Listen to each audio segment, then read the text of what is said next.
Hi everybody, I'm here to do my first of 7 Harry Potter reviews. I am really excited right now because I found out that I won tickets to an advanced screening for tomorrow evening, which I am so excited about. I'm still going to go to the midnight release, obviously, because I'm going with some friends, and I've already bought the tickets, non-refundable. And of course, I've seen like all of the movies multiple times in theaters anyway, because I'm that much of a dork. Uh, I had originally planned to do this video in costume, but it is just way too hot. Even in the basement here where I am, wearing that black robe and everything, it's just not going to work out. It's no. And I guess it's gonna be a little bit less fun this way, but whatever. Yeah, I have the books and I have the movies, and that's really all I need. The props are not necessary, but it would have been cool. Anyway, this first video I'm going to talk about Harry Potter and the Sorcerer's Stone, the first book, as well as the movie, and just give my thoughts on both of them and kind of compare the two as you will.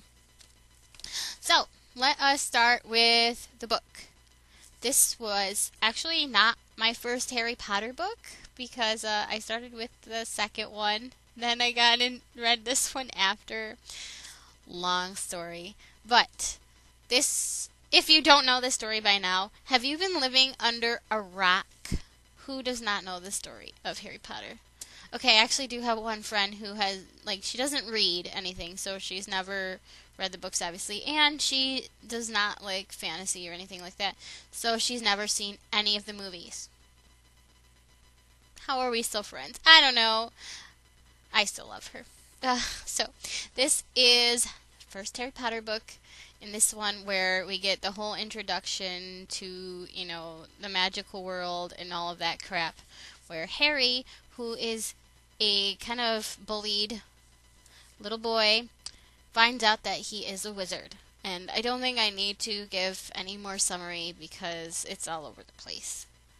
Rereading this book after you have read the rest of the series, you really can see the difference and how, first of all, how J.K. Rowling's writing style has grown and developed, through all the years and through all her experience, and also how different the tone is because the books are from Harry's point of view, and he's only 11 in this one. And you can really tell. I mean, I guess you don't notice it as you read each book as it comes out, but when you go back, you're like, oh my god, you can tell Harry's a baby. He's a baby in this one. He's a really strong character, especially for an 11-year-old, but in comparison to the later books, he's much more not happy-go-lucky, but his outlook is a little bit more positive and hopeful than it was later. I love this book. I love all of the books, but I really love this one. J.K. Rowling's writing style is just so inviting, is the best way I can describe it. It sucks the reader in. It's funny, especially her first chapter when she introduces us. She starts with the point of view of Vernon Dursley. I mean, who would have thought that? And she does it really well. She adds this mysterious element of oh my god, what is going on behind the scenes? Her humorous tone of voice has always been really strong. I love that. And then when we get to Harry's point of view in the second chapter, also it's just amazing.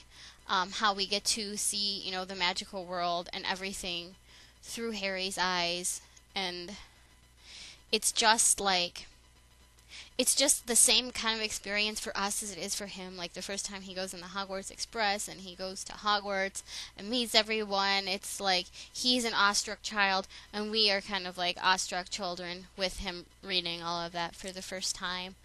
I love all of the characters introduced in this book. I've always loved Harry, but especially the trio to his friends Ron and Hermione. You get to meet most of the Weasleys, everybody at Hogwarts, and oh my god, it's incredible seeing like what they have become in the later books to go back and read them at this point. I don't know if I really want to do spoilers in this. I don't know, this book is just really good, and this is really one of the ones that it's really good for all ages because it's written in a style that, as I said, it's really inviting and really, really draws you in, but it's simple enough for younger children to get through and understand easily. And it's also has just enough in it to appeal to older readers as well. I was only 12 when I read this for the first time, and the books have stayed with me throughout my whole life since then. So I think that just shows, the lasting appeal right there. Oh my god, I love this book, and it's not going to be my favorite because, some of her later ones really did get stronger than that, but it has a special place in my heart just for being the introduction, and it is done really well. So I have to give the Harry Potter and the Sorcerer's Stone 10 out of 10 rating because it's just that good. And I could nitpick a couple things. Here's my negative side coming out. The point of view thing, as I said, aside from the first chapter, it's from Harry's point of view. There is a part in this where you get to, during the Quidditch match, when Harry's broomstick is jinxed, you get away from his point of view for a scene, and you kind of see what Ron and Hermione are doing behind the stands. And going back and reading that is a little bit jarring because it was kind of like J.K. Rowling wasn't, sure of herself enough yet and hadn't developed to write everything just, from Harry's eyes. I don't know if I'm being too harsh on it. I don't let it spoil the book or anything for me, but I just thought I'd point that out. It still gets a 10, I have to say. Next, we are going to talk about the movie, Harry Potter and the Sorcerer's Stone. Okay. I was in 9th grade, I think, when the first movie came out. And I remember seeing all of the trailers and previews and the TV spots. And I did not want to see it. Actually, and I remember the first press release they did when they released a photo of the 3 actors to play the trio. And I'm just like, oh my god, those aren't anything like the characters that I pictured in my head. What are they doing? This is all wrong. They don't look right. Harry is too tall. Ron is too short. Harry is supposed to be the tallest one. What is going on here? And then when I saw all of the previews too, it was not working for me. I was just thinking, okay, this is way too cheesy and childish. I mean, I know the books are for kids, but really, this is just too much. And I had no plans to see the movie whatsoever.